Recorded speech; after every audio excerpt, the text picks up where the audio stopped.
Ang babaeng ito, na gustong iligtas ang kanyang malubhang may sakit na nakababatang kapatid, ay tumawid ng hangganan papuntang South Korea upang maghanap ng gamot. Dahil sa kanyang kagandahan, agad siyang napansin ng mga human trafficker. Nang malaman nila ang kanyang pakay, inakit nila siya gamit ang pangakong makakakuha siya ng mahalagang gamot. Hindi na siya masyadong nag-isip at sumakay sa sasakyan kasama ang mga ito. Habang nasa biyahe, panay ang walang saysay na usapan ng dalawang trafficker. Bahagya siyang kinabahan, ngunit pinili pa rin niyang sumama hanggang sa huli. Sa kabutihang palad, may tumawag sa kanya. Inutusan siya ng kanyang superior na bumalik upang asikasuhin ang isang agarang usapin, kaya napilitan siyang pansamantalang umatras. Pagkarinig nito, biglang nagbago ang ugali ng mga trafficker at tumangging pababain siya sa sasakyan. Hindi inaasahan, agad na nasupil ng dalaga ang dalawang lalaki at itinulak palabas ng sasakyan hanggang sa bumagsak sa lupa. Doon lamang nila napagtanto na ang target nila ay hindi mahina, kundi isang babaeng special agent. Sa lungsod ng Pyeongchang, kumikinang ang gabi habang naghahanda para sa pinakamalaking music event ng taon. Itinuring ni Ginang Lee, ang alkalde, na ito na ang kanyang huling pagkakataon upang iangat ang imahe ng lungsod. Kaya ibinuhos niya ang lahat ng kanyang makakaya upang matiyak na walang magiging aberya. Nang magsimula ang opening performance, agad na pinasigla ng sikat na lalaking mga awit ang buong lugar. 10,000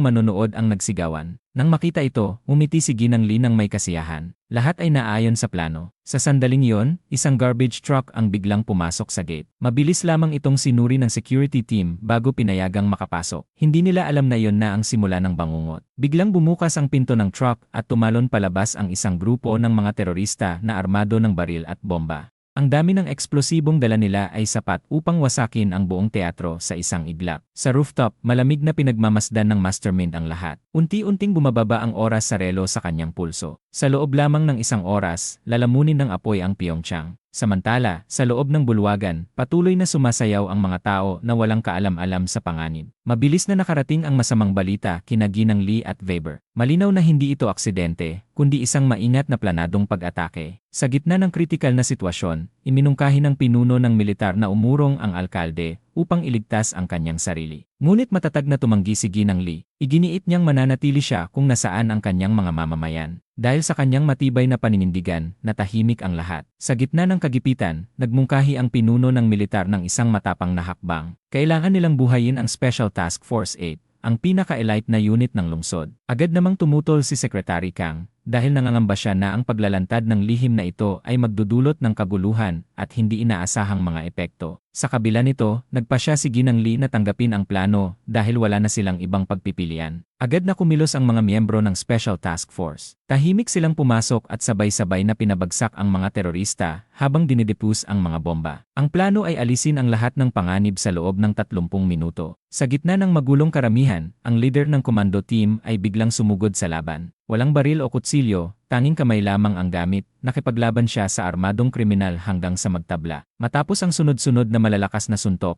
nabali ng leader ang braso ng kriminal. Dahil dito, napilitang tumakas ang kriminal sa kahihiyan. Sa rooftop, natanggap ng mastermind ang balitang ito. Bagamat galit, napilitan siyang mag-utos ng pag-atras. Natapos ang performance ng pop star sa gitna ng malakas na palakpakan. Yumuko siya sa lahat at tuluyang umalis sa entablado. Kumindat pa siya sa babaeng mga awit na nasa tabi niya. Sa totoo lang, isa itong senyales para sa isang kahina-hinalang transaksyon. Sa isang tahimik na pasilyo, nagmamadaling umiwas si Mr. Lloyd sa karamihan. Ngunit hindi siya nakaligtas sa mapanuring mata ng pinuno ng militar. Pagdating sa parking lot, muling nakasalubong ni Lloyd ang babaeng mga awit. Hindi sila magkasintahan, kundi magkapareha sa negosyo. Ang kakaibang hilig ni Lloyd sa mga bihira at kakaibang baril ang naglapit sa kanya sa babae. Dahil nabighani siya sa sikat na mga awit, agad siyang pumayag ng walang pag-aalinlangan. Sa loob ng masikip na sasakyan, sinubukan siyang akitin ng babae, ngunit malamig niya itong tinanggihan na may halong paghamak. Sa sandaling iyon, pinalibutan ng mga reporter ang sasakyan dahil pinaghihinalaan nilang may iligal na nangyayari. Biglang dumating ang Special Forces at hinila sila palabas. Nahulog ang baril ni Lloyd sa lupa at agad itong dinurog ng mga tauhan. Sa sobrang galit, hinablot ni Lloyd ang takip sa mukha ng isang opisyal ng Special Forces. Bumagsak ang tela at nahayag ang magandang mukha ng babaeng opisyal na si Miss Young-ha. Nabigla siya sa kanyang kagandahan. Mahigpit siyang binalaan ni Miss Young-ha na handa siyang pabagsakin siya kung magtatangka siyang kumilos. Agad namang kinumpiska ng iba pang miyembro ng Special Forces ang mga kamera ng mga reporter at binura ang lahat ng ebidensyang maaaring magdiin sa kanila. Napakuyom ng kamao si Lloyd at nangakong gaganti sa sinumang sumira sa kanyang kayamanan. Sinamantala ng mga awit ang pagkakataon upang yakapin ng mahigpit si Mr. Lloyd at aliwin siya. Sunod-sunod ang pag-flash ng mga kamera, at agad naging breaking news ang tagpong iyon. Ngunit walang pakialam si Lloyd sa iskandalo o opinyon ng publiko. Sa kanyang isipan, iisang mukha lamang ang nananatili, ang babaeng special agent. Ipinangako niyang sa susunod nilang pagkikita, hindi na ito para sa negosasyon, kundi para sa paghihiganti. Sa parking garage, umalingaw-ngaw ang tunog ng nagbabanggaang bakal. Hindi inaasahang nakita ni Lloyd ang babaeng special agent na nakikipaglaban sa isang matangkad at malakas na lalaki. Wala siyang armas, ngunit bawat suntok niya ay mabilis at makapangyarihan. Nang akala ni Miss Yaung-ha ay napasuko na niya ang kalaban, bigla nitong dinampot ang kutsilyong nahulog sa lupa. Sumugod ito mula sa likuran at balak siyang saksakin ng fatal. Biglang may sumigaw. Ang babala ni Lloyd ang nagligtas sa kanyang buhay. Ngunit alam ni Lloyd na may kapalit ang ginawa niyang iyon. Sa sandaling iyon, dumating ang kanyang manager at agad siyang dinala palayo. Nagtaka si Lloyd kung bakit niya iniligtas ang babae, gayong ang orihinal niyang pakay ay paghihiganti. Samantala, patuloy ang walang tigil na pag-flash ng mga ilaw. Sa harap ng dose-dose ng kamera, napaiyak ang mga awit. Nagsagawa siya ng press conference upang linawin ang lahat ng chismis. Nanginginig niyang sinabi na walang romantikong relasyon sa pagitan nila ni Lloyd.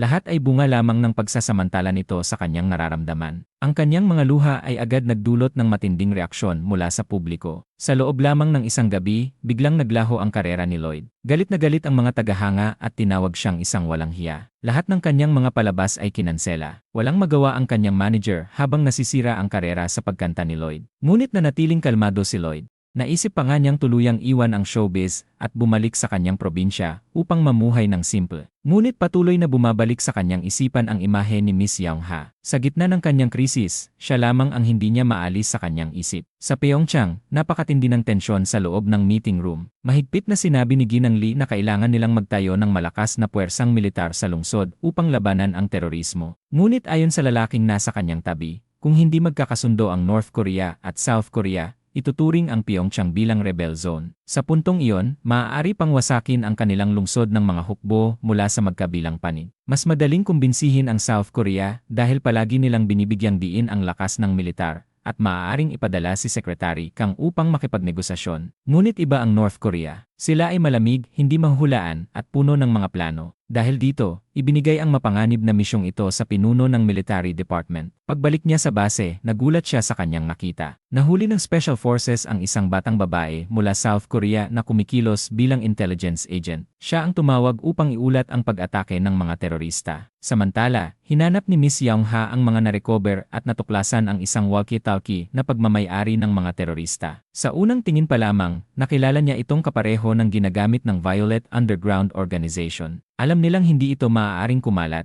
kaya ibinaba ng pinuno ng militar ang kanyang boses at inutusan si Miss Yaung-ha na panatilihing lihim ito. Kailangan muna nilang matunton ang mga terorista bago mag-ulat sa alkalde. Sa narinig, tumango na lamang si Miss Yaung-ha bilang pagsunod. Samantala, biglang nanahimik ang mga terorista matapos mabigo ang kanilang operasyon. Galit na galit ang kanilang pinuno. Agad nitong iniutos na hanapin ang taong naglakas loob maglabas ng impormasyon tungkol sa kanilang plano. Kasabay nito, nakatanggap si Lloyd ng tawag mula sa direktor. Inutusan siya ng commander na pansamantalang magtago sa pamamagitan ng pagsali sa bagong tatag na hukbo sa Pyeongchang. Wala siyang ibang pagpipilian kundi sumunod. Ngunit mabilis siyang nanghina sa lugar na yon. Dahil sa matinding pagsasanay, halos maubos ang kanyang lakas at napilitan siyang magmakaawa sa commander na palabasin siya. Ngunit hindi iyon lugar na maaaring pasukin at lisanin basta-basta. Kaya kahit ang commander ay walang magawa. Sa kawalan ng pag-asa, naglakad-lakad si Lloyd at hindi inaasahang nakasalubong si Miss Yaung-ha. Ngunit hindi nila nakilala ang isa't isa. Nang gabing iyon, ipinadala si Lloyd sa assembly area upang lumahok sa isang espesyal na counter-terrorism training exercise. Kinabukasan, isang malakas na pagsabog ang hudyat ng pagsisimula ng simulated battle. Dahil unang beses niyang maranasan ang usok at apoy, agad na nahuli si Lloyd. Samantala, pinamunuan ni Miss Yaung-ha ang combat group na parang isang tunay na general. Mahusay niyang ginamit ang mga salamin upang makita ang kalaban, at pagkatapos ay inatasan ang kanyang mga kasamahan na umatake ng eksakto. Sinuwerte si Lloyd na mapabilang sa parehong grupo ni Miss Yaung-ha kaya nakatanggap siya ng buong suporta. Sa bawat hakbang, hindi lamang siya tinulungan ni Miss Yaung-ha na malampasan ang mga hadlang, kundi tinuruan din kung paano umatake, bumaril, at mabuhay sa laban. Maayos din ang takbo ng ibang mga kasamahan. Wala pang nabibigo. Habang papalapit sila sa Rendezvous Point, biglang naging magulo ang sitwasyon. Dalawang sundalo ang nag-agawan sa pagkakataong makabaril ng kalaban. Sinamantala ito ng isang kaaway at tumutok mula sa malayo. Ngunit mabilis itong napabagsak ni Miss Yaung-ha bago pa man siya makaputok. Ngunit hindi pa doon natapos ang panganib. Saglit na nasilayan ni Miss Yaung-ha ang isang liwanag na direktang nakatutok kay Lloyd. Sumigaw siya ng babala, ngunit huli na ang lahat.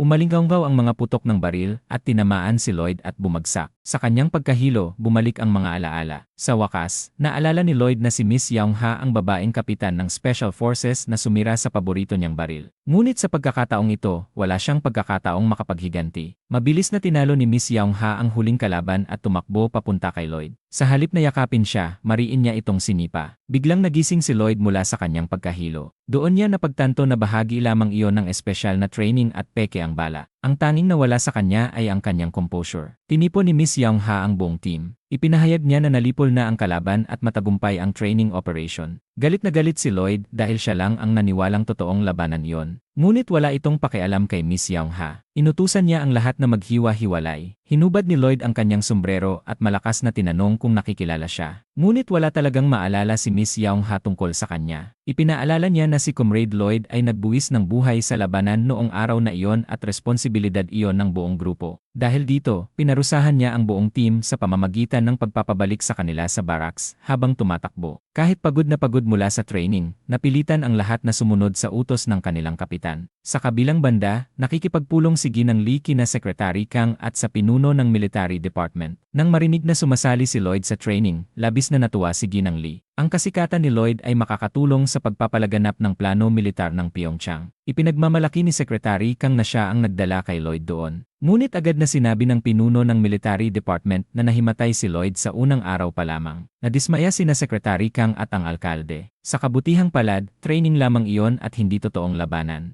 Binalaan ni Secretary Kang ang pinuno ng Military Department na si Lloyd ang mukha ng Pyeongchang, kaya hindi siya dapat masaktan o kahit magasgasan man lang. Samantala, nagmamartsa pabalik sina Lloyd at ang kanyang mga kasamahan, habang si Miss Yaung-ha ay nakasakay sa sasakyan sa unahan. Sa sandaling iyon, nakatanggap siya ng utos mula sa kanyang superior na bantayan si Lloyd. Ayon sa testimonya ng batang informant, naroon siya upang obserbahan si Lloyd habang kumikilos. Dahil dito, nagkaroon ng hinala ang pinuno ng militar na maaaring may kinalaman si Lloyd sa terorismo. Ngunit dahil sa mahina nitong pangangatawan, kung saan kahit paglalakad ay nagdudulot ng pulikat, mahirap paniwalaang may magagawa siya. Iniwasan ng kanyang mga kasamahan, kaya napilitan si Lloyd na tumayo at maglakad mag-isa. Sa ibang lugar, pumasok si Secretary Kang sa selda upang mas lalo pang imbestigahan ang batang informant. Alam niyang siya ang nagbigay ng impormasyon tungkol sa mga terorista. Ngunit upang protektahan ang kanyang iniidolo, matatag siyang tumangging magsalita. Kinamumuhian niya ang mga taong nag-aakalang sila ay matuwid. Ngunit sa realidad ay nakakulong ang iba ng walang sapat na dahilan. Ngunit hindi sapat ang mga salitang iyon upang makuha ang kanyang tiwala. Nang makita ito, biglang nagbago ng tono si Secretary Kang. Tinanong niya kung naniniwala ba ito sa kanyang iniidolo. Pagkatapos ay inalok niyang ipagkikita ang dalawa kahit isang beses lamang. Samantala, sa isang lumang bar, personal na naghatid ng isang kargamento ang pinuno ng mga terorista sa isang lalaking kalbo. Ang basement ng bar ang kanilang lihim na base, kung saan natukoy nila ang informant. Natuklasan pa nila na nahak ng batang espiya ang lihim na listahan. Dahil sa galit, iniutos ng pinuno sa kanyang mga tauhan na hanapin siya. Madali lamang ito dahil may taong konektado sa mga terorista na malapit sa kanya. Ipinahayag nito na walang ibang humawak sa lihim na listahan.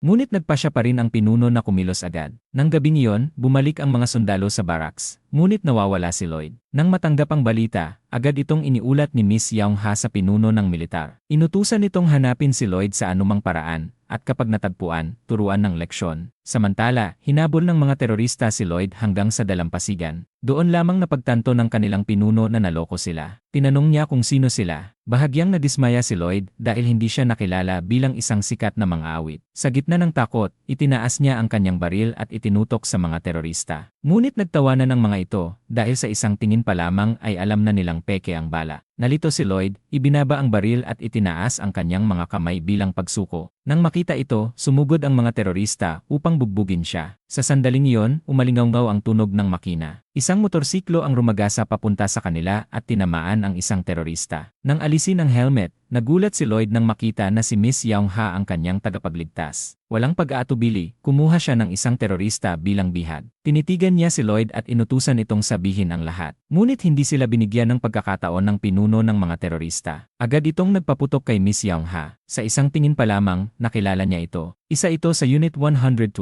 Ibig sabihin, kalaban niya ito at hindi siya hahayaang mabuhay. Sa kritikal na sandaling iyon, hinawakan ni Miss Young-ha ang braso ni Lloyd at hinila siya diretsyo sa dagat. Sunod-sunod na bala ang tumama sa tubig at nagtilamsikan ang puting alon. Sa ilalim ng nagyelong tubig, sininyasan ni Miss Young-ha si Lloyd na lumangoy. Ngunit pilit lamang siyang nagpumiglas, nalunok ang tubig, at unti-unting nawalan ng malay. Wala nang ibang magawa, umahon si Miss Young-ha upang makahinga bago muling sumisid. Sa ilalim ng tubig, idinikit niya ang kanyang labi sa kanya upang ibigay ang huling hangin na mayroon siya, umaasang maililigtas siya. Hindi kailanman naisip ni Miss Young-ha na ang kanyang unang halik ay mangyayari sa ganitong kakaibang sitwasyon. Hindi mahanap ng mga terorista sina Lloyd at Miss Young-ha, kaya bumalik sila upang mag-ulat sa kanilang pinuno. Alam ng pinuno na nakasalubong ng kanyang mga tauhan si Miss Young-ha. Sa kasalukuyan, magkasamang nakaahon sa dalampasigan sina Lloyd at Miss Young-ha. Dahil alam nilang hinahabol sila, hindi tumigil sa pagsasalita si Lloyd. Tumingin-tingin si Miss Young-ha sa paligid bago tuluyang humiga upang magpahinga. Ikinuwento ni Lloyd ang lahat ng nangyari. Napansin ni Miss Young-ha na ang kahandaang magsakripisyo ni Lloyd para sa iba ay patunay na isa rin siyang matapang na lalaki. Patuloy pa ring nag-aalala si Lloyd sa batang intelligence agent. Nais niyang malaman kung ligtas ba ito. Pagbalik nila sa kampo, siguradong hahanapin niya ito. Sa sandaling iyon, napansin ni Lloyd na malubha ang sugat ni Miss Young-ha. Unti-unti na rin siyang nanghihina hanggang sa mawalan ng malay. Hinayaan ni Lloyd na sumandal si Miss Young-ha sa kanyang balikat. Nang aalala, sinubukan niyang magbigay ng first aid. Isa siyang certified rescuer, ngunit sa pagkakataong iyon, labis siyang naguluhan. Nahulog sa koma si Miss Young-ha at naalala ang masakit na nakaraan ng kanyang pamilya. Nang makita ni Lloyd na mataas ang kanyang lagnat,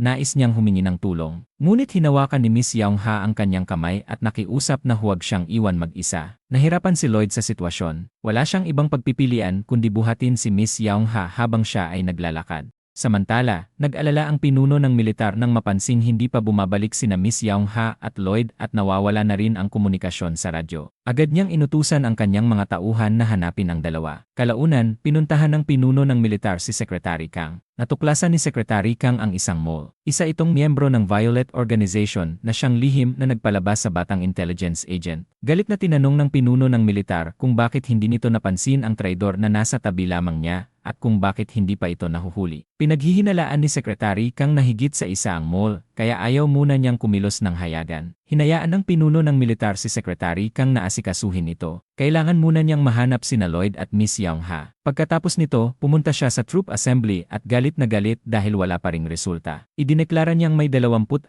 na oras ang mga sundalo upang mahanap ang dalawa. Habang pakiramdam ng lahat ay pagod at nawawala ng pag-asa, biglang lumitaw sina Lloyd at Miss Young-ha. Agad silang dinala sa ospital. Kinabukasan, nagising si Lloyd at inakalang panaginip lamang ang lahat ng nangyari. Ngunit si Miss Young-ha, na nasa katabing kama, ay pinagalitan siya at tinawag na mayabang. Ipinagmamalaki niyang may rescue certification siya, ngunit hindi naman marunong mag-first aid. Iginiit ni Lloyd na kung wala siya, maaaring nawala ng buhay si Miss Young-ha. Nagtagal ang kanilang pagtatalo hanggang sa pumasok ang doktor at sinabing bahagya lamang ang sugat ni Lloyd at maaari na siyang ma-discharge kinabukasan. Ngunit nagkunwari si Lloyd na may sakit dahil ayaw pa niyang umalis. Tinukso siya ni Miss Young-ha dahil dito. Samantala, nakikipagpulong si Ginang Lee sa kanyang dalawang tauhan. Sinabi ni Secretary Kang na ang insidente ay gawa ng Violet Organization. Isa itong grupo ng mga terorista na tutol sa muling pagsasanib ng North at South Korea. Lahat ng miyembro nito ay mula sa North Korea. Nag-react ang pinuno ng military department at inamin na siya rin ay mula sa North Korea. Iginiit niyang sila ay mga defectors lamang na ginagamit ng iba. Inutusan ni Ginang Lee na hanapin ang mastermind ng Violet Organization bago paalisin ang kanyang mga tauhan. Pagkatapos nito, pumunta si Secretary Kang sa ospital upang bisitahin si Lloyd. Nagdala rin siya ng mga reporter upang ipromote ang kampanya para sa pagbuo ng isang pinagsamang unit. Hindi natuwa si Lloyd sa pagpasok sa serbisyo militar. Ngunit napilitan siyang ngumiti upang mapanatili ang kanyang imahe. Sinabi niya sa kanyang mga tagahanga na hintayin siyang matapos ang kanyang serbisyo at babalik siya. Para kay Miss Young-ha, lubhang nakakainsulto ang pagpapanggap na iyon. Nagpa siyang maglakad-lakad mag-isa at hindi inaasahang nakasalubong ang dalawang human trafficker. Pagkakita pa lamang kay Miss Young-ha, agad silang nataranta at tumakbo. Ngunit hinabol sila ni Miss Young-ha nang walang pag-aatubili at bigla na lamang sumulpot sa likuran nila. Naniniwala pa rin siya na nagbebenta ang mga ito ng gamot sa puso. Sinamantala ito ng dalawang lalaki at muli siyang nilinlang. Nag-alok ang lalaki ng isang bote ng gamot, sinasabing isa itong himalang lunas na nagkakahalaga ng 1,000,000 won bawat bote. Matapos ang kanyang interview, napansin ni Lloyd na wala si Miss Young-ha sa silid kaya agad siyang lumabas upang hanapin ito. Nang makita niyang niloloko si Miss Young-ha, agad siyang namagitan upang tulungan siya. Nakilala ng babaeng naloko ang sikat na mga awit at labis itong nabigla. Agad nitong ibinigay kay Lloyd ang bote ng gamot. Pagod na ang lalaki kaya hindi na siya nagsalita pa at basta na lamang hinila palayo ang kasama niya. Sa puntong iyon, nagalit si Miss Young-ha kay Lloyd dahil sa pakikialam nito sa kanyang mga gawain. Tahimik lamang na itinapon ni Lloyd ang gamot at ipinaalala na panlilinlang lamang iyon. Ngunit tumanggi pa rin si Miss Young-ha na maniwala. Bigla siyang napaiyak. Doon lamang napagtanto ni Lloyd na napakahalaga ng taong nais niyang iligtas. Sinundan niya ito upang humingi ng paumanhin, ngunit hindi siya pinansin. Biglang napansin ni Miss Young-ha ang isang kakilala, si Comrade Jae-hoon mula sa Unit 112.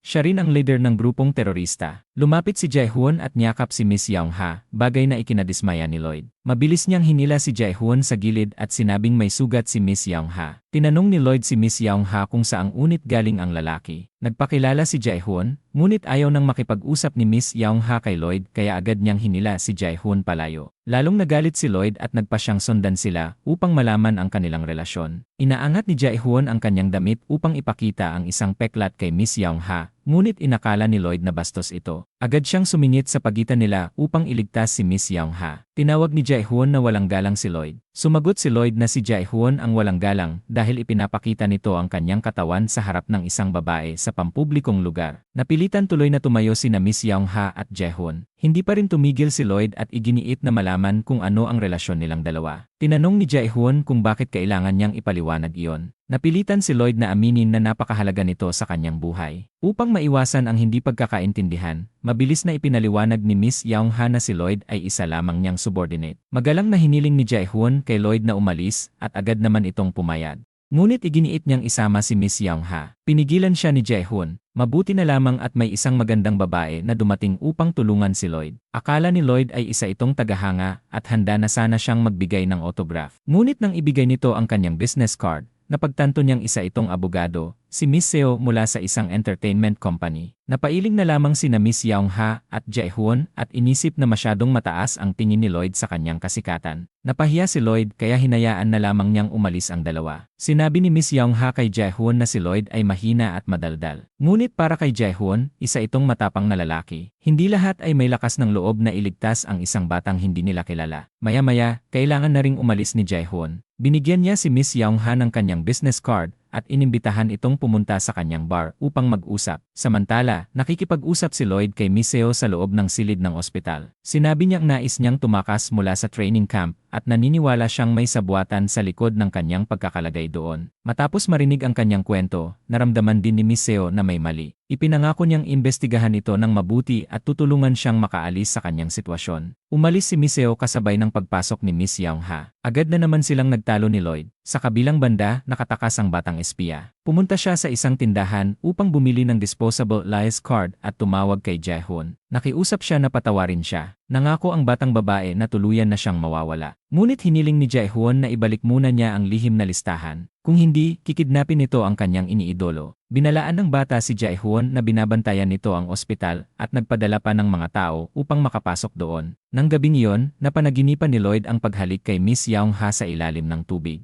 Nagising siya ng biglaan at pinigilan ang sarili sa ganitong mga iniisip. Paano niya mababago ang puso ng malamig na babaeng commander? Bigla niyang narinig ang ingay sa tabi niya. Si Miss Young-ha pala ay binabangungot. Hindi naman sa wala siyang damdamin, kundi hindi lamang niya ito ipinapakita. Binigyan ni Lloyd si Miss Young-ha ng isang teddy bear upang mayakap niya habang natutulog. Ngunit hinawakan nito ang kanyang kamay. Naupo si Lloyd sa tabi ng kama at hinayaan siyang hawakan ito. Kinabukasan, nagising si Miss Young-ha at nakita ang eksena. Agad siyang nataranta at inakalang sinasamantala siya ni Lloyd. Mabilis na ipinaliwanag ni Lloyd ang lahat. Alam ni Miss Young-ha ang katotohanan, ngunit nagpanggap siyang hindi naniniwala. Ibinigay ni Lloyd ang teddy bear at sinabing hindi palaging available ang kanyang kamay, kaya maaari na lamang niya itong yakapin habang natutulog. Sinabi ni Miss Young-ha na hindi niya yon kailangan. Bigla siyang nakatanggap ng tawag at agad lumabas. Sumunod si Lloyd upang tingnan kung ano ang nangyayari. Nakita niyang masayang nakikipag-usap si Miss Young-ha sa isang tao. Malayo ito sa kanyang karaniwang malamig at seryosong anyo. Inakala ni Lloyd na si Jae-hoon ang kausap nito. Dahil sa selos, ibinuhos niya ang galit sa vending machine. Nakita ito ni Miss Young-ha ngunit hindi niya pinansin. Bumalik si Lloyd sa kanyang silid na may sama ng loob at nadatnan ang doktor na hinahanap si Miss Young-ha. Nagtanong siya at nalaman na hindi pa bumubuti ang kalagayan nito, ngunit hindi ito sumusunod sa payo. Karaniwan na raw iyon sa mga taga North Korea. Nagalit si Lloyd sa sinabi ng doktor. Para sa kanya, panahon na ng kapayapaan, kaya hindi na dapat pinag-iba ang North at South. Sa sandaling iyon, pumasok si Miss Young-ha. Hiniling ni Miss Young-ha sa doktor na maghanda ng mga benda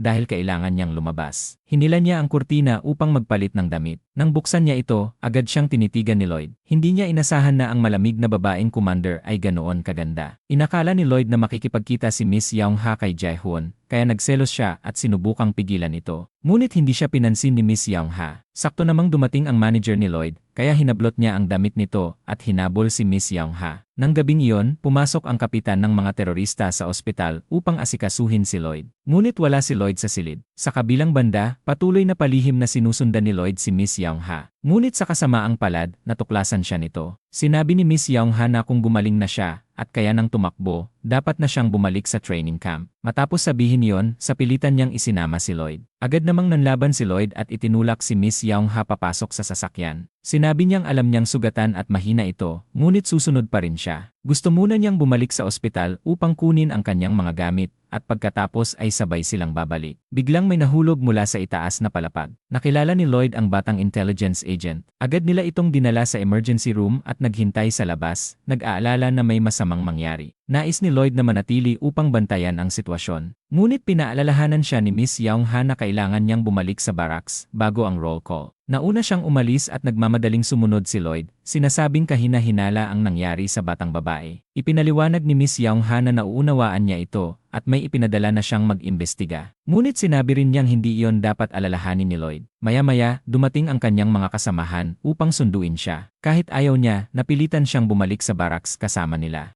Doon, nakita ni Lloyd ang kanyang mga kasamahan na muling nagtatalo. Ang isa ay mula South Korea at ang isa naman ay mula North Korea, kaya nagkaroon ng hindi pagkakaunawaan. Ngunit panahon iyon ng reunification, at sa loob ng kampo ay tinatawag nila ang isa't isa bilang mga kasamahan. Kalaunan, nagkaayos din sila na parang walang nangyari. Samantala, dinala ni Miss Young-ha ang mga gamit ng batang intelligence agent sa pinuno ng militar. Sa pagsusuri, napansin niyang tila naglaman noon ang cellphone ng isang lihim na listahan, ngunit wala na ito ngayon. Nais ng pinuno ng militar na imbestigahan ni Miss Young-ha kung saan napunta ang lihim na listahan at kung bakit nasa ospital ang batang babae. Pinaghihinalaan niyang may kinalaman si Lloyd. Kapag nagkamalay ang bata, malalaman na ang lahat. Ngunit ayaw nang maghintay ng pinuno ng militar. Sumunod si Miss Young-ha at nangakong tatapusin agad ang misyon. Hindi makatulog si Lloyd ng gabing iyon dahil sa pag-aalala sa batang intelligence agent. Naalala niya ang kanilang pagkikita sa ospital. Hinahanap ng bata ang kulay rosas na damit na ipinagpalit niya kay Lloyd. May mahalagang bagay daw sa loob nito. Ngunit hindi maalala ni Lloyd kung saan niya ito nailagay. Nakiusap ang bata kay Lloyd na hanapin yon para sa kanya bago siya umalis. Kinabukasan, tinawagan ni Lloyd ang kanyang manager upang itanong ang tungkol sa pink na damit at upang kumustahin ang kalagayan ng bata sa ospital. Hindi man maintindihan ni Jason ang hinihingi ni Lloyd, pumayag pa rin ito. Pagkatapos nito, hinanap ni Lloyd ang isang kasamahan na si Guy. Akala niya ay mula ito sa Unit 112,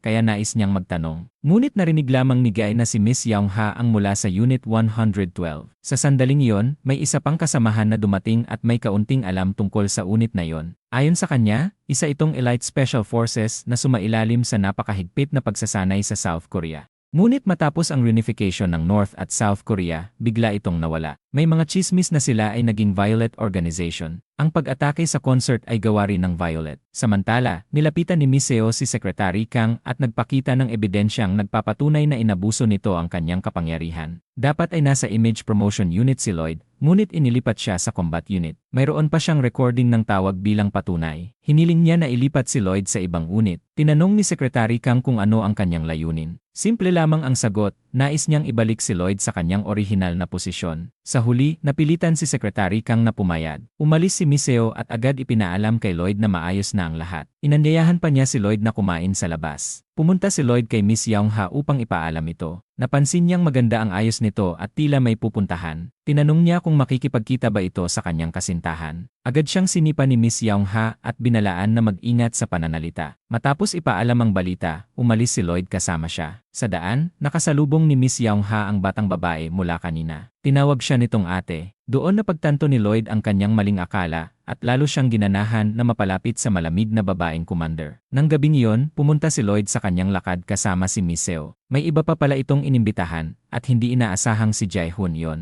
Binati ni Jae-hoon si Lloyd at ipinakilala ang isa pang kasama. Laking gulat ni Lloyd nang makita na si Miss Young-ha ang lumabas. Bastos na tumanggi si Miss Young-ha na umupo kasama si Lloyd at dinala si Jae-hoon sa ibang mesa. Nang makita ni Lloyd na masayang nakikipagkwentuhan si Miss Young-ha kay Jae-hoon, nakaramdam siya ng selos. Sinadya ni Lloyd na magsalita ng malakas upang makakuha ng atensyon, ngunit hindi siya pinansin ni Miss Young-ha. Kaya naman nagsimula siyang laitin si Jae-hoon. Naiinis si Jae-hoon at sinabihan si Lloyd na tumahimik na lamang at kumain. Napilitan na naman si Miss Young-ha na mamagitan upang pigilan ang dalawa. Tinanong ni Lloyd si Miss Seo kung may alam ba ito tungkol sa Violet Organization. Nabigla si na Miss Young-ha at Jae-hoon sa tanong. Ngunit lumihi sa paksa ang sagot ni Miss Seo. Biglang may ilang bisita ang pumasok at pinag-uusapan ang batang espiya. May ilan pang nagsabing sinadya nitong mahulog sa harap ni Lloyd upang makuha ang kanyang atensyon. Naggalit si Lloyd sa galit. Sinabi niyang huwag silang magsalita ng walang basihan kung wala silang alam. Nakilala siya ng lahat kaya nagkaroon ng kabuluhan. Nagbanta pa si Lloyd na sasaktan ang sinumang magpakalat ng chismis. Agad siyang hinila ni na Jae-hoon at Miss Young-ha palabas. Nagpaalam si Miss Young-ha kay Jae-hoon at tinulungan si Lloyd na isuot ang kanyang maskara. Ngunit si Lloyd ay nananatiling nasa ilusyon na may malasakit sa kanya si Miss Young-ha. Pag-uwi, aksidenteng nahulog ni Miss Young-ha ang teddy bear na ibinigay ni Lloyd. Sinubukan niyang matulog habang yakap ito, ngunit hindi siya makatulog dahil patuloy na pumapasok sa kanyang isipan ang mukha ni Lloyd. Pumunta siya sa Yewen at nag-ehersisyo hanggang sa mapagod upang maalis sa isip si Lloyd. Ngunit biglang lumitaw si Lloyd at inabutan siya ng tubig. Tinanong niya kung bakit siya naroon. Sa totoo lang, nais ni Lloyd na hilingin sa kanya na tingnan ang kalagayan ng batang espiya sa ospital. Mahigpit itong binabantayan kaya wala siyang makuhang impormasyon. Umalis lamang siya nang tumango si Miss Young-ha bilang pagsang-ayon. Pinagmasdan siya ni Miss Young-ha habang papalayo. Alam niyang ililipat na siya sa ibang lugar ngayong araw. Lahat ng kasamahan sa team ay dumating upang ihatid si Lloyd. Ngunit ang pagkawala ni Miss Young-ha ay nagdulot ng bahagyang lungkot sa kanya. Nagpaalam siya sa lahat at sumakay sa sasakyan. Sa loob ng sasakyan, napansin ni Jason na tila malungkot si Lloyd kaya tinanong niya ito. Ngunit nagkunwari lamang si Lloyd na ayos lang siya. Inabutan siya ni Jason ng regalo. Nagpanggap si Lloyd na masaya, tinanggap ito at saka itinabi. Biglang may naalala si Lloyd na mahalagang bagay. Agad niyang pinabalik ang sasakyan at hiniling kay Jason na pumunta sa ospital. Nais niyang dalawin ang batang espiya. Sinabi ni Jason na mahirap iyon, ngunit natatakot si Lloyd na baka hindi na siya magkaroon ng pagkakataon. Dahil dito, napilitan si Jason na ibalik ang sasakyan. Sa oras na yon, nasa silid ng ospital si Miss Young-ha. May biglang lumapit kaya agad siyang nagtago. Si Lloyd pala yon, ngunit hanggang sa labas lamang siya nakatayo at inaliw ang bata. Ipinangako niyang pananagutin ang sinumang nanakit dito. Labis na naantig si Miss Young-ha sa kanyang mga salita. Pagkaalis ni Lloyd, may isa pang dumating. Ito ang kapitan ng mga terorista na nagkunwaring doktor. Agad siyang hinabol ni Miss Young-ha at hindi sinasadyang nadaanan ang sasakyan ni Lloyd. Dinala siya ng kapitan sa isang liblib na lugar. Doon, may grupo ng mga taong lumabas at pinalibutan siya. Sabay-sabay nila siyang inatake. Dahil sa kahinaan, hindi niya kayang labanan ang lahat. Hinawakan siya ng kapitan ng mga terorista. Ngunit bago pa siya makakilos, may tumutok sa kanyang ulo. Si Lloyd iyon, punong-puno ng galit at naniniwalang siya ang nanakit sa batang espiya. Nagbanta si Lloyd na babarilin siya kapag gumalaw pa ito. Ngunit tinawanan lamang siya ng kapitan at sinabing mikropono lang ang kaya niyang hawakan, hindi baril. Inagaw nito ang baril ni Lloyd at tinangkang turuan siya kung paano bumaril, ngunit wala pala itong bala. Sa puntong iyon, wala nang takasin na Lloyd at Miss Young-ha. Biglang umalingaw ang tunog ng mga sasakyan ng pulis. Nagalit ang pinuno ng mga terorista, sinipa si Lloyd at saka tumakas. Tinulungan ni Miss Young-ha si Lloyd na makatayo. Lumabas na ang tunog ng pulis ay isa lamang pakana ni Jason. Pagkatapos nito, tinanong ni Lloyd si Miss Young-ha kung ano talaga ang nangyayari. Naniniwala siyang pumunta ang mga terorista sa ospital upang patayin ang batang espiya. Ngunit ayaw ni Miss Young-ha na malaman niya ang totoo dahil hindi na siya bahagi ng unit. Ngunit sinabi ni Lloyd na ang batang nasa ospital ay kanyang tagahanga. Kung pinoprotektahan ng mga sundalo ang bansa, nais naman niyang protektahan ang kanyang tagahanga. Ngunit natatakot si Miss Young-ha na malagay siya sa panganib kaya tumanggi siyang ibunyag ang lihim. Kinabukasan, sinubukan ni Miss Young-ha na i-unlock ang cellphone ng batang espiya. Hindi inaasahang dumating si Lloyd. Sinabi niya na ang wallpaper ng cellphone ay larawan niya, kaya malamang ang password ay ang kanyang kaarawan. Madali nga itong na-unlock. Nagtaka si Miss Young-ha kung bakit siya naroon. Ipinahayag ni Lloyd ang isang balita. Nag-apply siya upang makabalik sa unit. Pagkatapos nito, bumalik si Lloyd sa kanyang silid. Labis na nagulat ang kanyang mga kasamahan. Dahil malayang nakakalabas at nakakapasok si Lloyd, pinarusahan siya sa pamamagitan ng pagpapabukod ng basura. Para sa kanya, hindi naman masama ang kapalit na yon. Samantala, iniulat ni Miss Young-ha sa pinuno ng militar na madaling na-unlock ni Lloyd ang cellphone ng batang intelligence agent. Agad naghinala ang pinuno ng militar na may lihim na ugnayan sa pagitan ni Lloyd at ng bata. Ngunit iginiit ni Miss Young-ha na isa lamang itong relasyon ng iniidolo at tagahanga. Gayunpaman, nais pa rin ng pinuno ng militar na imbestigahan ito ng mas malalim. Ikinuwento rin ni Miss Young-ha kung paano siya inatake ng Violet Organization noong nakaraang gabi. Target nila ang batang intelligence agent, at malinaw na may hinahanap ang mga ito. Iminungkahi ng pinuno ng militar na gamitin si Lloyd bilang pain. Pareho silang target ng Violet, kaya malinaw na hindi lang nila naisaktan ang isang batang wala ng kakayahang gumising. Nag-alinlangan si Miss Young-ha dahil wala pang sapat na combat training si Lloyd. Nagalit ang pinuno ng militar, ngunit iginiit ni Miss Young-ha na hindi niya kayang ipagpalit ang buhay ng isang tao para sa kinabukasan ng bansa. Hindi pa nga nila lubos na nauunawaan kung gaano kapanganib ang plano ng mga terorista. Sa sandaling yon, dumating si Miss Seo upang tanungin si Lloyd kung bakit nais niyang bumalik sa unit. Hindi pa niya maibunyag ang dahilan. May nais muna siyang ipagawa kay Miss Seo. Agad naman itong pumayag, ngunit may kondisyon. Kapag siya naman ang mga ilangan ng tulong, hindi siya maaaring tumanggi. Nagkamay ang dalawa bilang tanda ng kanilang kasunduan. Hindi sinasadyang nasaksihan ito ni Miss Young-ha. Ngayon, may isa pa siyang kailangang bantayan. Sa kanyang pananaw, sinumang lalapit kay Lloyd ay maaaring konektado sa Violet Organization. Samantala, nagsimulang kumilos ang Violet Organization. Nagkunwaring delivery man si Jae-hoon at pumasok sa mess hall ng militar. Doon, nakuha niya ang susi ng barracks mula sa kusinero.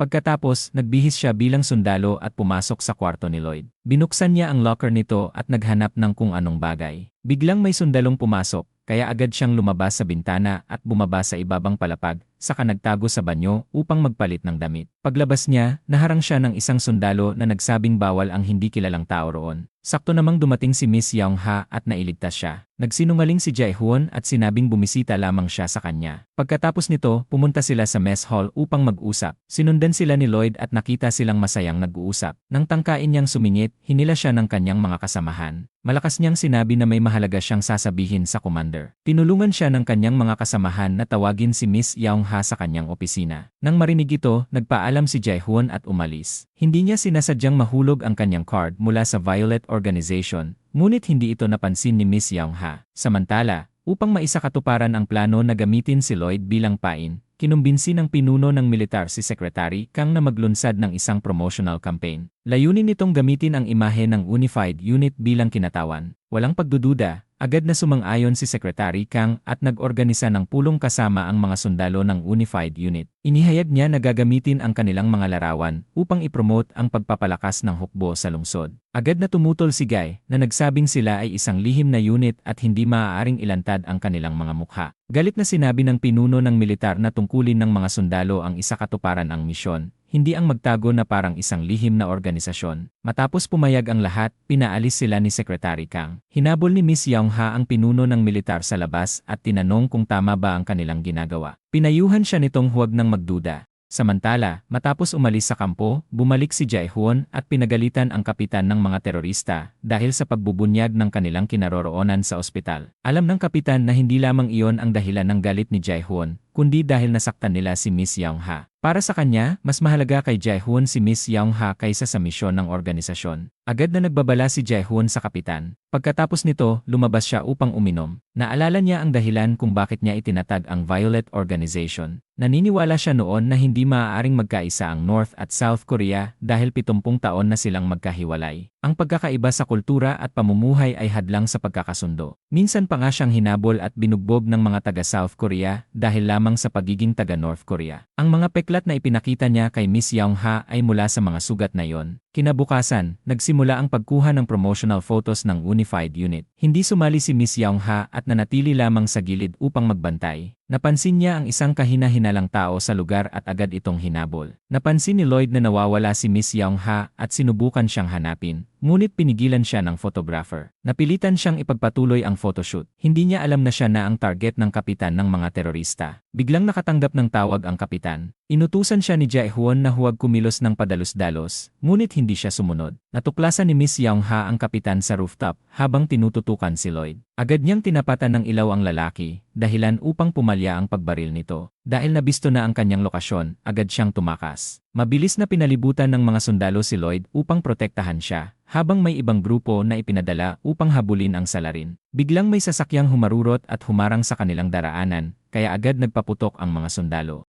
Ang kasamang sumubok iligtas ang kapitan ang naging kapalit at nahuli. Habang hinahabol ni Miss Young-ha ang pinuno ng mga terorista mag-isa, nakatakas ito papunta sa kabubatan gamit ang lubid. Sinubukan niya itong sundan, ngunit naputol ang lubid. Dinala ang nahuling tauhan pabalik sa base. Inamin nito na ang hawak ng batang intelligence agent ay isang listahan ng mga miyembro ng mararahas na organisasyon. Agad inutusan ng pinuno ng militar si Miss Young-ha na hanapin ang listahan at tiyaking maibalik ito. Sumunod si Miss Young-ha. Samantala, binisita ni Lloyd ang batang intelligence agent sa ospital. Nagulat siya nang makita na tumigil ang tibok ng puso nito. Agad niyang tinawag ang doktor na nagsagawa ng CR upang iligtas siya. Sa kabutihang palad, nalampasan nito ang panganib. Napanatag si Lloyd at bumalik sa barracks upang magpahinga. Doon, nadatnan niya si Miss Young-ha na hinahalughog ang kanyang locker at inilalabas ang kulay rosas na damit ng bata. Tinanong niya kung ano ang hinahanap nito. Sinabi ni Miss Young-ha na ito ay isang bagay na maaaring maglagay sa kanya sa panganib. Tinanong ni Lloyd kung nahanap na niya ito. Sinabi nitong wala roon. Nais malaman ni Lloyd kung ano yon, ngunit mariing tumanggi si Miss Young-ha na sabihin. Nagsimula silang magtalo. Ang nais lamang ni Miss Young-ha ay protektahan siya. Ngunit iginiit ni Lloyd na kaya niyang protektahan ang sarili. Bigla siyang sinunggaban ni Miss Young-ha at tinanong kung iyon ba ang tinatawag niyang pagprotekta sa sarili. Galit na sumagot si Lloyd na kahit hindi niya kayang protektahan ang sarili, hindi niya kailangan ang proteksyon nito. Idinagdag pa niya na bagamat malakas itong tingnan sa labas, mahina naman sa loob. Pinagalitan siya ni Miss Young-ha at sinabing wala siyang alam tungkol sa kanya. Sumagot si Lloyd na totoo ngang wala siyang alam at ayaw na rin niyang malaman. Ang nais lamang niya ay malaman kung bakit nasa ospital ang kanyang tagahanga. Nang halos magkasuntukan na ang dalawa, biglang namagitan ang kanilang mga kasamahan. Sinisi nila si Lloyd sa lahat at hiniling na humingi siya ng paumanhin sa commander. Wala siyang sinabi at basta na lamang inihagis kay Miss Young-ha ang kulay rosas na damit. Kinuha ito ni Miss Young-ha at umalis ng silid. Kalaunan, dinala niya ito sa pinuno ng militar at sinabing wala siyang nahanap sa loob. Nadismaya ang pinuno, ngunit itinuring pa rin na natapos niya ang kanyang misyon. Iminungkahi nitong magpahinga muna siya ng ilang araw. Ngunit tumanggi si Miss Young-ha dahil patuloy pa ring target ng Violet si Lloyd. Iginiit ng pinuno ng militar na sundin niya ang utos. Kinabukasan, bumalik si Miss Young-ha sa barracks. Naghihintay si Lloyd upang humingi ng paumanhin, ngunit nagkunwari siyang may kausap sa telepono at hindi siya pinansin. Nang makaalis na si Miss Young-ha, saka lamang siya sumunod. Napag-alaman niyang pumunta ito sa isang kapwa sundalo upang magtanong tungkol sa Unit 112.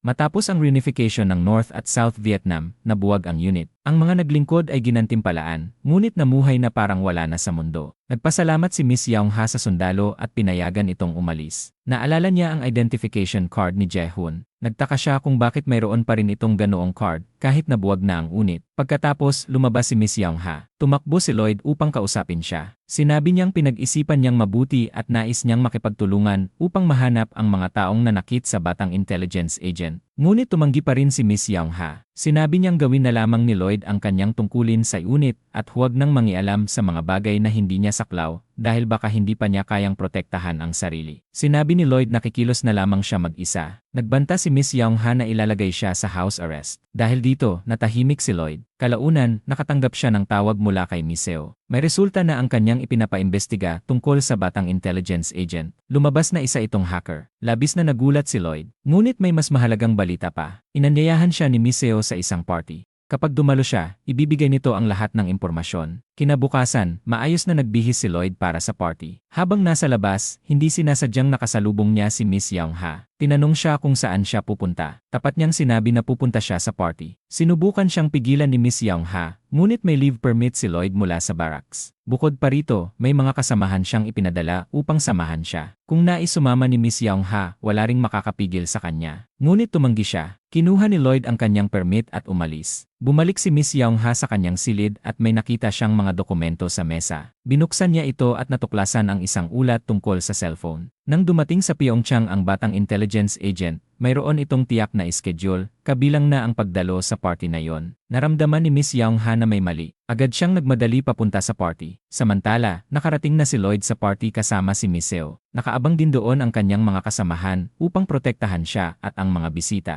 Nais ni Miseo na ipakilala si Lloyd sa ilang opisyal. Maraming bisita ang nakasuot ng kulay ube, kabilang si Ginang Lee. Ipinakilala ni Miseo si Lloyd sa alkalde. Hindi inaasahan, si Miseo pala ay anak ng alkalde. Nais ni Ginang Lee na maghanda si Lloyd ng talumpati. Nagulat si Lloyd dahil wala namang nagsabi sa kanya tungkol dito. Sa labas, dumating si Miss Young-ha sa party, ngunit hindi siya makapasok dahil suot niya ang kanyang uniforme militar. Sa kabutihang palad, nakilala ni Jason si Miss Young-ha at agad niya itong pinapasok sa dressing room. Nang isuot niya ang evening gown, agad siyang naging pinakamaganda sa lahat. Dinala siya ni Jason papunta sa party. Pagpasok pa lamang ni Miss Young-ha, maraming kalalakihan ang napatingin sa kanya. Lumapit si Lloyd at inanyayahan siyang sumama sa kanya, ngunit hinila siya ni Miseo. Sinabi nitong nais siyang makita ni Ginang Lee. Sa katotohanan, nagbibigay pa ng talumpati ang alkalde. Ang party na yon ay para sa mga pamilyang nagkahiwalay dahil sa digmaan. Sinamantala ni Jae-hoon ang pagkakataon at lumapit kay Miss Young-ha upang alukin siya ng inumin. Ngunit agad siyang hinila ni Lloyd palayo na ikinadismaya ni Jae-hoon. Nais ni Lloyd na makipaglaro kay Miss Young-ha. Kapag nanalo sila, magdodonate ng 100 million won para sa isang children's cardiology fund. Sakto namang nais ni Miss Young-ha na mapagamot ang puso ng kanyang kapatid, kaya agad siyang pumayag.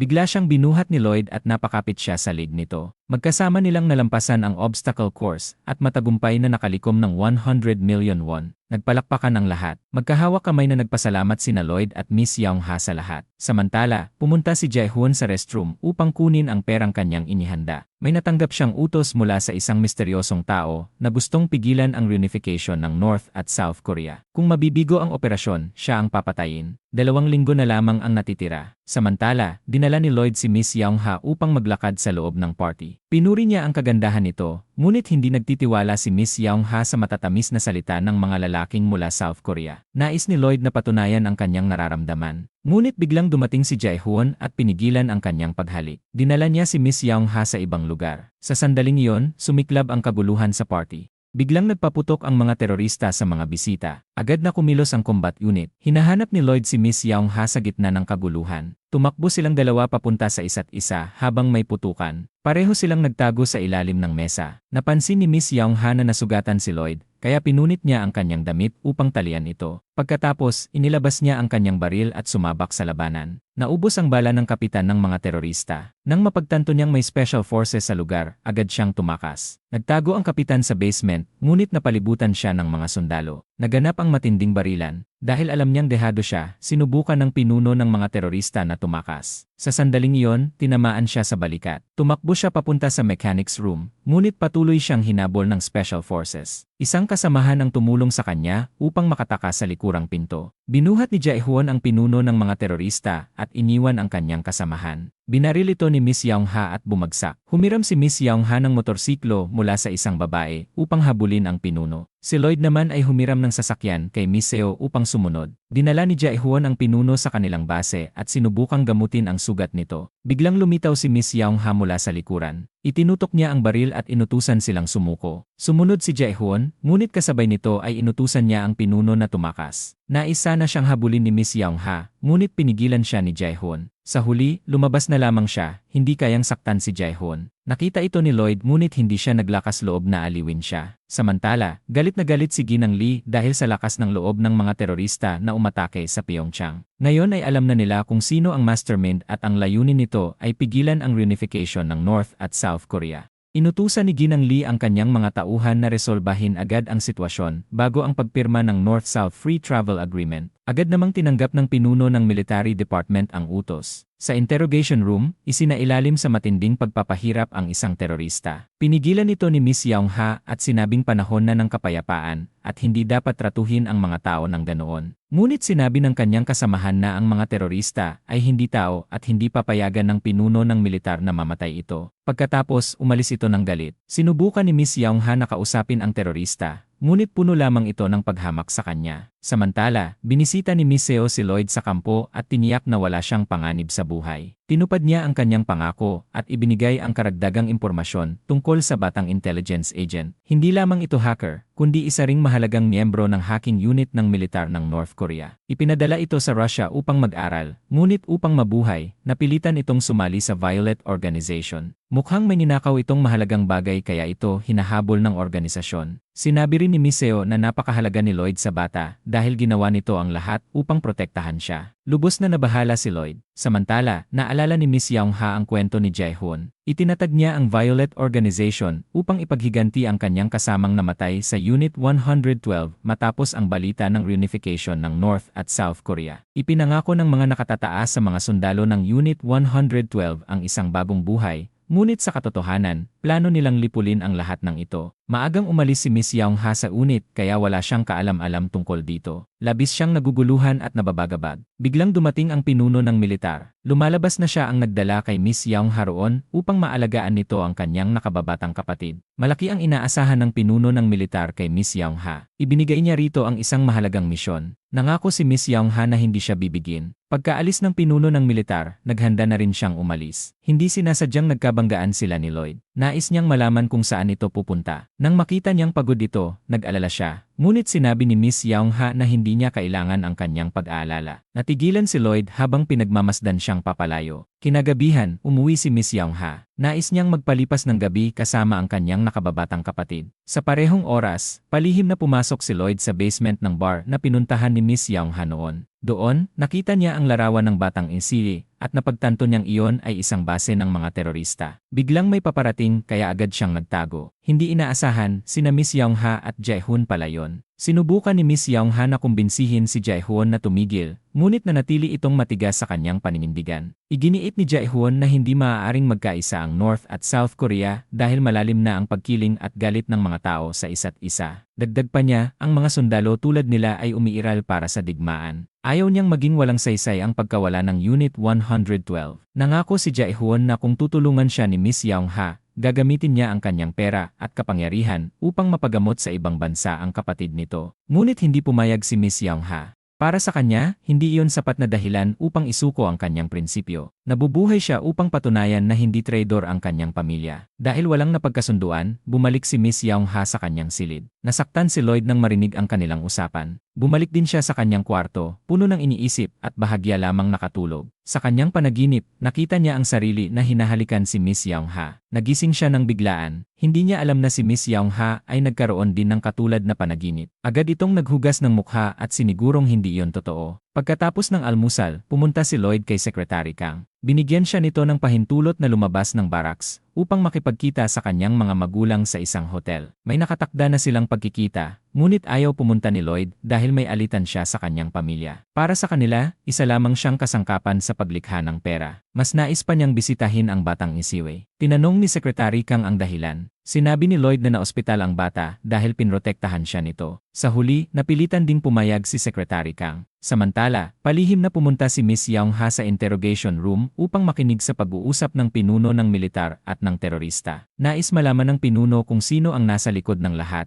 ngunit tumanggi ang terorista na magsalita. Isang tauhan ang nag-alok na tumulong sa interogasyon. Sinimulan nitong bugbugin ang terorista upang pilitin itong umamin. Inutusan ng pinuno ng militar ang kanyang tauhan na patayin ang kamera. Wala nang makita si Miss Yaung-ha, ngunit may narinig siyang kakaibang tunog. Naramdaman niyang may hindi tama. Hindi inaasahan na iligtas ang terorista ng isang babaeng informant. Plano nitong dalhin siya kay Jae-hoon. Habang nasa daan, tumawag si Jae-hoon sa informant. Tinanong niya kung nasaan na sila. Sinabi nitong malapit na sila sa base, ngunit inutusan sila ni Jae-hoon na pumunta na lamang sa parke dahil maaaring nabunyag na ang kanilang base. Pagkababa ng tawag, naghanda si Jae-hoon ng pera at mga passport. Plano niyang tulungan ang kanyang kasamahan na makatakas papuntang ibang bansa. Sa kabilang banda, binisita ni Lloyd ang batang intelligence agent sa ospital. Matapos niya itong aliwin at tulungan na kumalma, nagdikit siya ng larawan sa bintana upang bigyan ito ng lakas ng loob. Pagbalik niya sa base, nakita niya si Miss Yaung-ha na naghahanda umalis habang may dalang malaking kahon. Nais niyang malaman kung ano ang laman nito, ngunit sinabihan siyang huwag nang makialam. Alam niyang may gagawin itong mapanganib kaya sinubukan niya itong pigilan, ngunit hindi siya pinansin at agad itong umalis. Bumalik si Lloyd sa kanyang silid na dismayado at nakita ang kanyang mga kasamahan na naghahanda para sa operasyon. Susunod sana siya, ngunit pinaalalahanan siyang pumunta sa Operations Command Room. Wala siyang nagawa kundi sumunod. Sa loob ng command room, sinabi ni Secretary Kang na obserbahan niya ang deployment ng mga sundalo. Pagdating ng mga ito sa target na lugar, agad silang nagkahiwa-hiwalay upang kumilos. Mula sa command room, mino-monitor ang sitwasyon gamit ang drone at doon din ipinapadala ang mga utos sa iba't ibang kritikal na lugar. Hindi makapag-focus si Lloyd.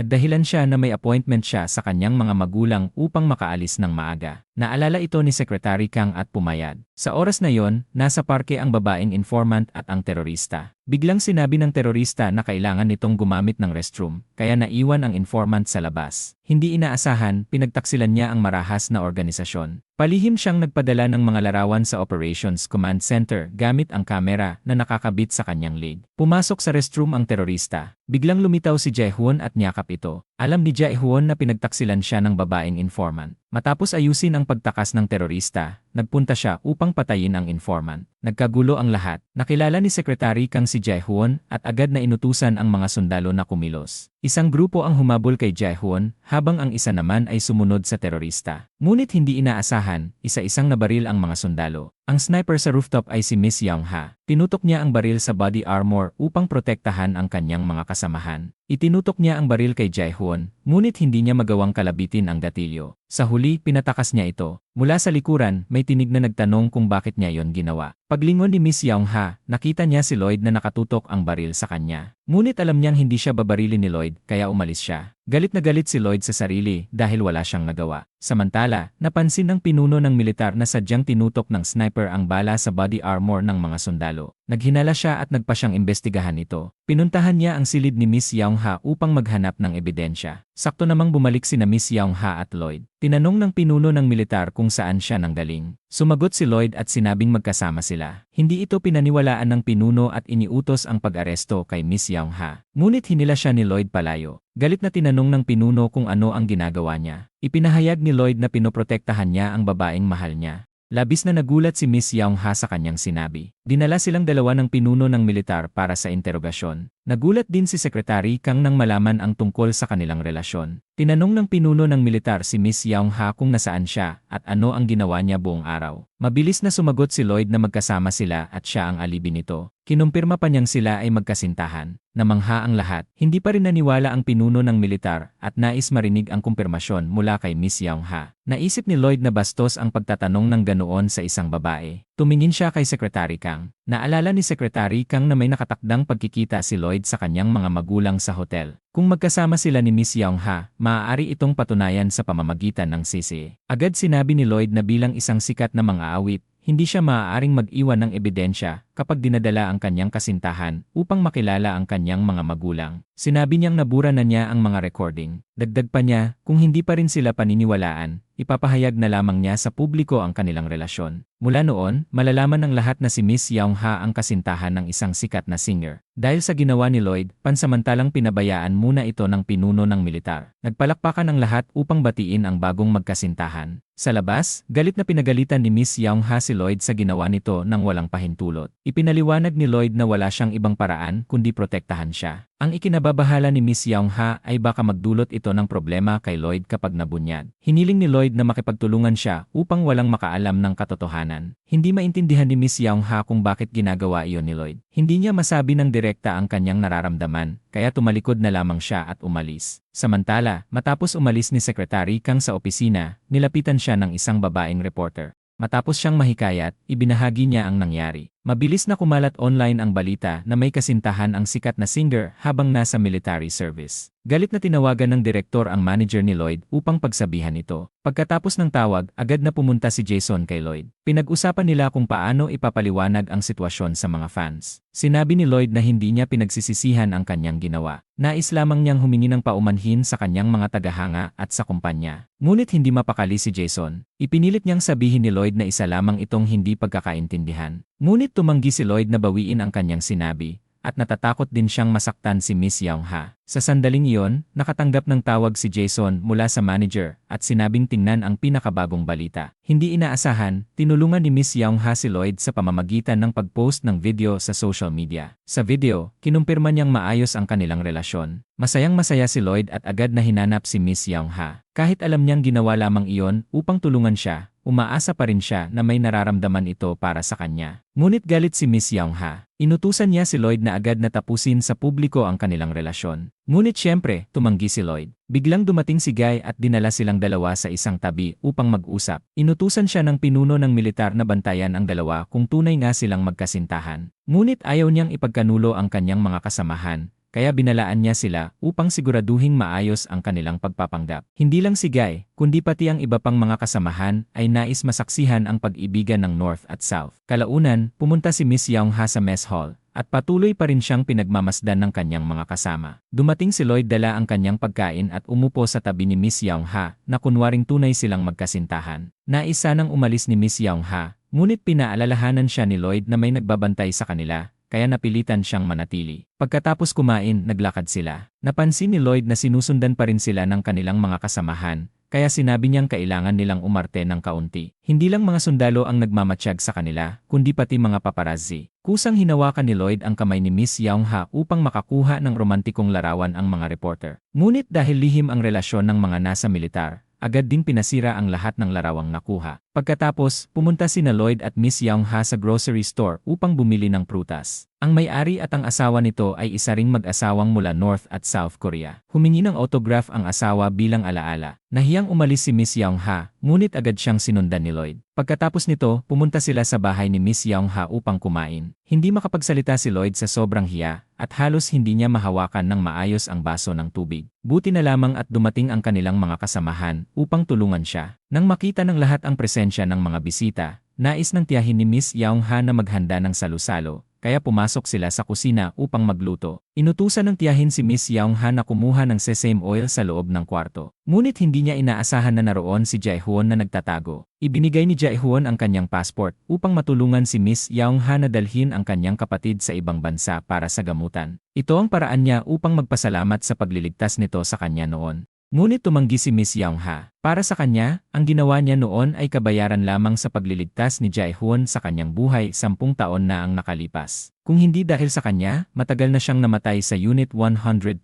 Alam ni Jae-hoon na hindi niya ito mapipilit. Niyakap niya si Miss Young-ha bilang pamamaalam at naghanda ng umalis. Nais ni Miss Young-ha na hindi na sila muling magkita. Ngunit alam ni Jae-hoon na tiyak na magkikita pa rin sila. Para sa kanya, ito ay kapalaran. Sa labas, binibigyan ng payo ng mga kasamahan si Lloyd kung paano manligaw. Nagkaroon pa ng pagtatalo ang mga mula North at South Korea. Ang kasamahang mula North Korea ay naniniwala sa ideyang demokratiko. Para sa kanya, magugustuhan ni Miss Young-ha ang isang malakas na lalaki. Iniisip niyang kung babasagin lamang ni Lloyd ang mga ladrilyo gamit ang ulo nito, siguradong mapapahanga niya si Miss Young-ha. Samantala, ang kasamahang mula South Korea ay naniniwala sa kapitalistang ideya. Para sa kanya, sapat na ang pagbibigay ng mamahaling regalo upang makuha ang puso ni Miss Young-ha. Mas nagustuhan ni Lloyd ang paraang iyon dahil madali lamang para sa kanya lalo na't marami siyang pera. Kinagabihan, umakyat ang lahat sa rooftop para sa isang salo-salo. Ginawa ng mga special agent na parang lugar aliwan ang rooftop. Habang nagde-date sina Lloyd at Miss Young-ha, mas excited pa ang kanilang mga kasamahan kaysa sa kanila. Pagkatapos, nagtipon ang lahat upang bigyan ang bagong magkasintahan ng regalo, mga magkaparehong damit na may pulang puso. Tinanong ni Lloyd kung sino ang may ideya nito. Lumabas na ang may-ari ng grocery store ang nakaisip. Tinanggap muna ni Lloyd at Miss Young-ha ang regalo. Pagkatapos, binigyan sila ng kanilang mga kasamahan ng kaunting privacy. Sinamantala ni Lloyd ang pagkakataon upang ipagtapat ang kanyang nararamdaman, ngunit hindi ito tinanggap ni Miss Young-ha.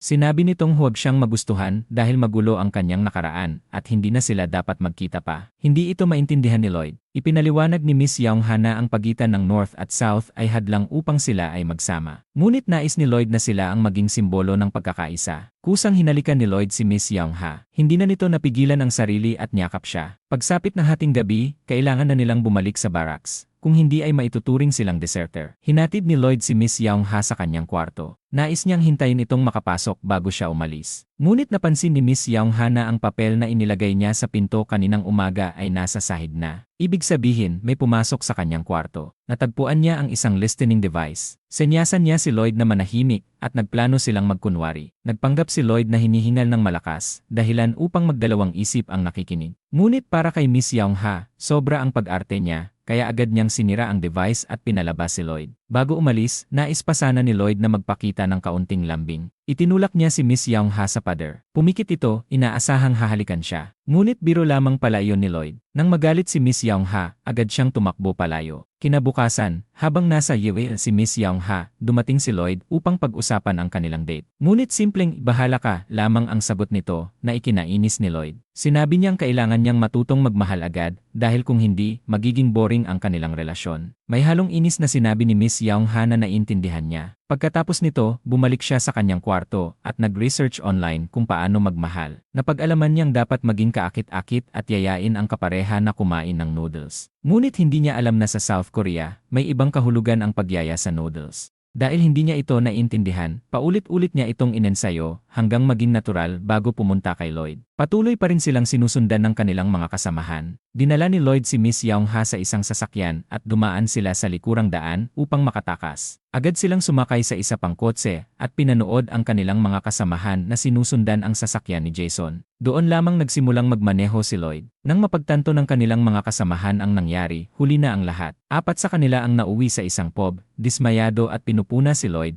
Tinatawag siyang traidor. Samantala, dinala ni Lloyd si Miss Young-ha sa bahay nito. Medyo nainip si Lloyd sa kanilang date. Si Miss Young-ha naman, gamit ang natutunan niya, ay tinanong kung gusto nitong kumain ng noodles kasama siya. Lihim na natuwa si Lloyd. Samantala, ang kapitan ng mga terorista ay nagmamadaling kumakain ng pastry sa grocery store nang hindi sinasadyang mabangga niya ang tiyahin ni Miss Young-ha. Dahil sa kaawa-awa nitong itsura, inanyayahan siya ng tiyahin na kumain sa kanilang bahay at pinabitbit pa ng mga bag habang naghihintay na maluto ang pagkain. Naupo ang kapitan ng terorista at nagtiklop ng mga bangkang papel. Bigla siyang nakatanggap ng tawag. Napansin ng tiyahin ni Miss Young-ha ang peklat sa kanyang braso at agad siyang napaghinalaang matagal ng nawawalang anak. Ngunit bago pa siya makapagtanong, umalis na ang kapitan ng terorista. Kinahapunan, magkasamang pinanood ni Lloyd at Miss Young-ha ang paglubog ng araw. Naglalaro naman ng soap bubbles ang nakababatang kapatid nito. Hinawakan ni Miss Young-ha ang kamay ni Lloyd. Sinabi niyang natatakot siya na ang masasayang sandali ay mawawala rin agad tulad ng mga bula. Sinagot ni Lloyd na kung ganoon, patuloy siyang hihip ng bula upang hindi maglaho ang magagandang sandali. At sapat na para sa kanya na manatili ito sa kanyang tabi. Samantala, nakita ng pinuno ng militar ang video ng pagkikita ni na Miss Young-ha at Jaehoon. Nais ni Ginang Seo na sirain ang relasyon ni na Lloyd at Miss Young-ha dahil may nararamdaman siya para kay Lloyd. Nais din ni Ginang Seo na ibalik si Miss Young-ha sa North Korea. Agad naman itong sinang-ayunan ng pinuno ng militar. Kinagabihan, bumalik si na Lloyd at Miss Young-ha. Dahil napatunayan na ang kanilang relasyon, ayaw nang magtago ni Lloyd kay Miss Young-ha. Inamin niya na natagpuan na niya ang tinatagong bagay ng batang espiya, ang listahan ng mga miyembro ng Violet Organization. Matagal nang nag-aalala si Miss Young-ha na atakihin si Lloyd ng mga tauhan ng Violet,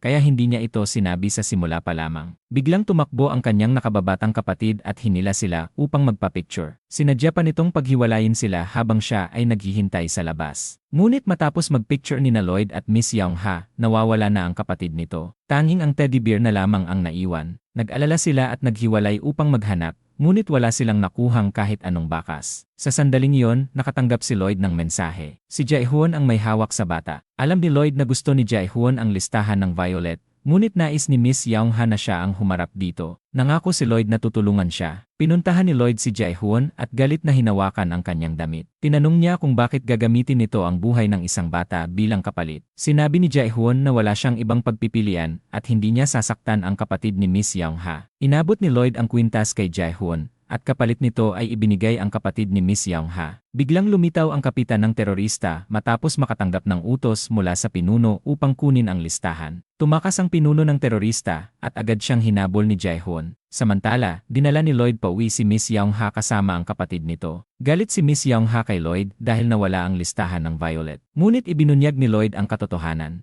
Ang listahan ay nasa kanya pa rin. Ang nakuha ng pinuno ng terorista ay ang music album lamang ni Lloyd. Labis na nagalit ang pinuno ng terorista nang makita ito. Ang totoong listahan ay nasa loob ng teddy bear na ibinigay ni Lloyd kay Miss Young-ha. Ibinigay niya ang memory card kay Miss Young-ha. Biglang dumating ang pinuno ng militar kasama ang kanyang mga tauhan. Nais niyang arestuhin si Miss Young-ha dahil pinaniniwalaan niyang nakikipagsabuatan ito kay Jae-hoon. Sinubukan ni Lloyd na protektahan si Miss Young-ha, ngunit may ebidensya ang pinuno ng militar. Pinigilan siya ni Miss Young-ha at lihim na ibinigay ang listahan kay Lloyd bago sumama sa mga sundalo. Kinabukasan, naghahanda si Miss Young-ha na ibalik sa North Korea upang ipatupad ang parusa sa kanya dahil sa kontrarevolusyonaryong gawain. Nais niyang makita sa huling pagkakataon ang kanyang kapatid, ngunit hindi siya pinayagan ng kanyang mga kasamahan. Hinabol siya ni Lloyd upang makausap, ngunit hinarang siya ng mga gwardya. Sa kabutihang palad, pinadaan siya ng kanyang mga kasamahan. Sinabi ni Lloyd kay Miss Young-ha na maayos ang kalagayan ng kanyang kapatid. Inayos din niya na may doktor mula Seoul na magsasagawa ng operasyon nito. Ipinagkatiwala ni Miss Young-ha ang kanyang kapatid kay Lloyd. Nangako si Lloyd na ibabalik niya si Miss Young-ha sa Pyeongchang. Pagkatapos niyang magsalita, agad siyang kinaladkad ng mga sundalo palayo. Umalis ang sasakyang sinasakyan ni Miss Young-ha. Habang nasa loob, tinitigan niya ang masayang larawan nilang tatlo. Sigurado siyang babalik siya. Samantala, labis na nagulat si Mayor Lee nang marinig na si Miss Young-ha ay isang kontrarevolusyonaryo. Nagtaka si Kalihim Kang kung bakit hindi na lamang nila pinroseso si Miss Young-ha sa Pyeongchang sa halip na ipadala pa ito sa North Korea. Sinubukan ng pinuno ng militar na magbigay ng makatwirang paliwanag,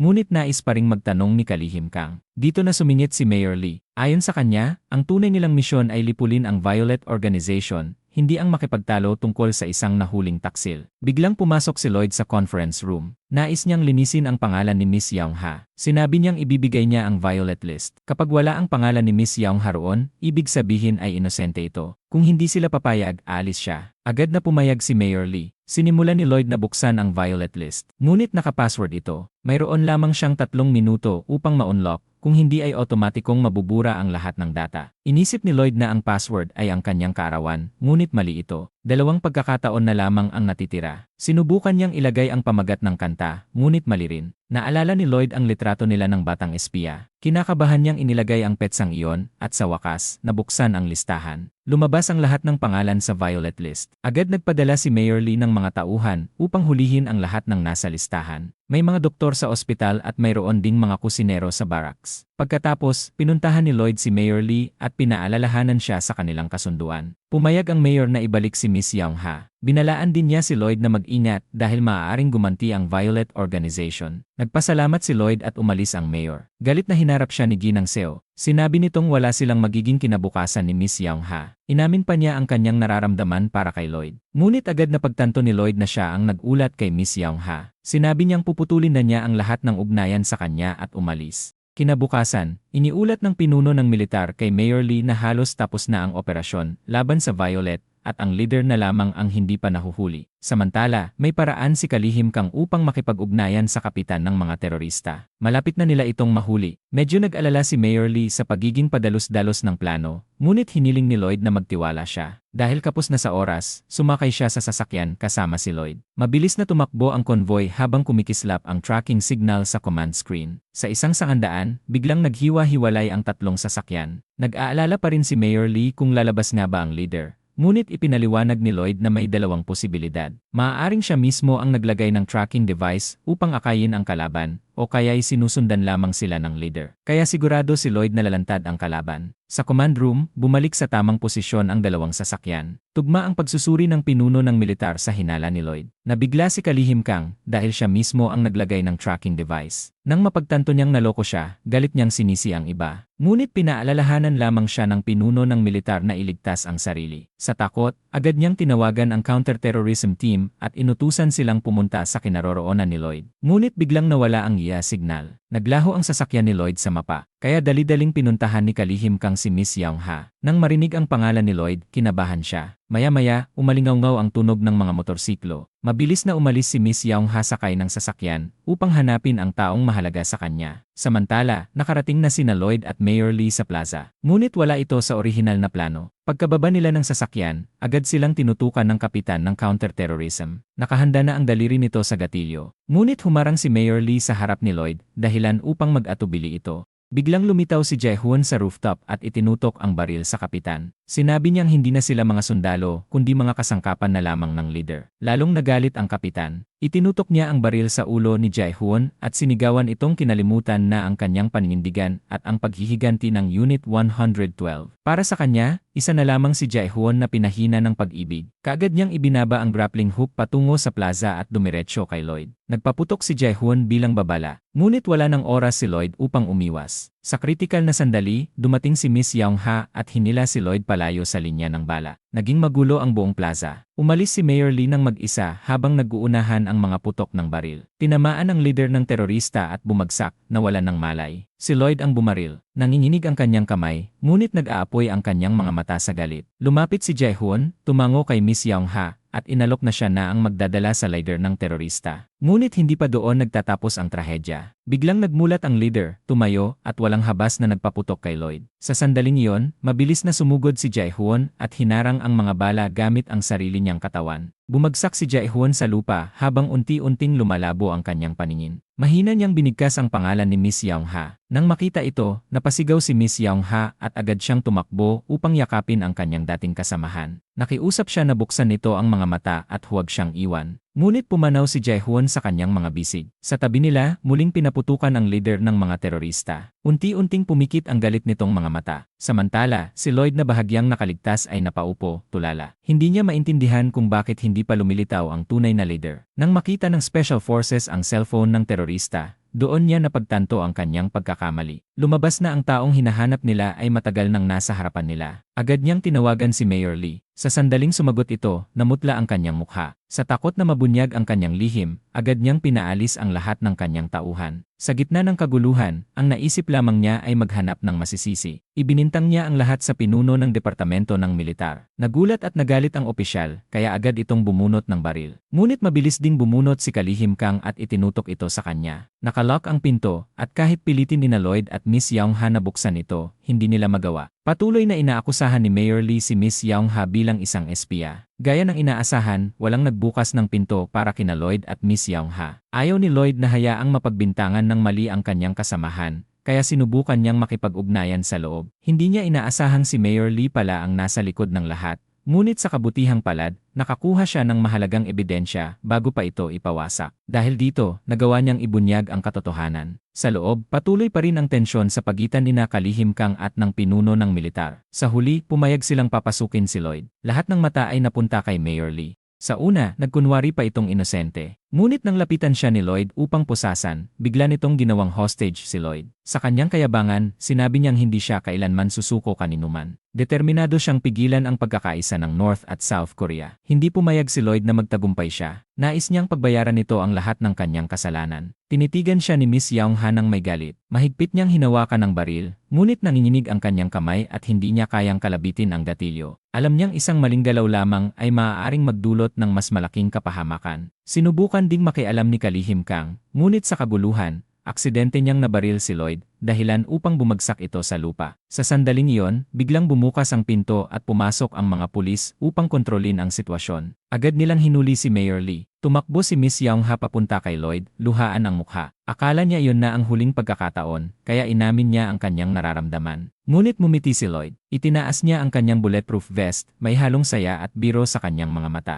Sinabi niyang kahit makalimutin siya, hindi niya nakakalimutang magsuot ng proteksyon bago pumasok sa laban. Napaluha si Miss Young-ha habang pinapagalitan siya, ngunit sabay niya itong niyakap ng mahigpit. Sa gitna ng emosyon, hinalikan niya si Lloyd. Kinagabihan, napuno ng balita ang telebisyon. Nabunyag sa publiko ang buong plano ni Mayor Lee na sirain ang pagkakaisa ng bansa. Nag-alab ang galit ng mga tao at nanawagan ng hustisya. Iisang hatol lamang ang nakapagpakalma sa kanila habang buhay na pagkakakulong. Doon nagugugulin ni Mayor Lee ang natitirang buhay, hinahamak ng buong bansa. Sina Lloyd at Miss Young-ha, kasama ang kanilang mga kasamahan, ay umakyat sa entablado sa gitna ng malakas na palakpakan. Sa wakas, naiwan na ng North at South ang kanilang galit at nagkaisa. Lumapit si Lloyd at pabulong na nagsabi kay Miss Young-ha. Sa likod ng tagumpay na ito, may isang taong tahimik na nagsakripisyo, si Jae-hoon. Kung wala siya, hindi makakatayo si Lloyd sa entabladong iyon. Nang marinig ang pangalan, napuno ng luha ang mga mata ni Miss Young-ha. Hindi niya kailanman makakalimutan si Jae-hoon. Makalipas ang ilang panahon, matagumpay na naoperahan ang nakababatang kapatid ni Miss Young-ha. Matapos ang lahat ng pagsubok, tuluyan nang nagkatuluyan sina Lloyd at Miss Young-ha. Sa kasal ng isa nilang kasamahan, hindi inaasahang napunta kay Miss Young-ha ang baukwet. Sumabog ang sigawan at tuwa ng lahat, habang si Lloyd ay nakatayo lamang, nakangiti. Dito nagtatapos ang serye. Maraming salamat po sa patuloy na pagsuporta sa Nilagang Money. Hanggang sa muli. Kung nagustuhan mo ang aral sa istorya na to, huwag kalimutang mag-subscribe sa channel at pindutin ang notification bell para lagi kayong updated sa mga susunod nating uploads.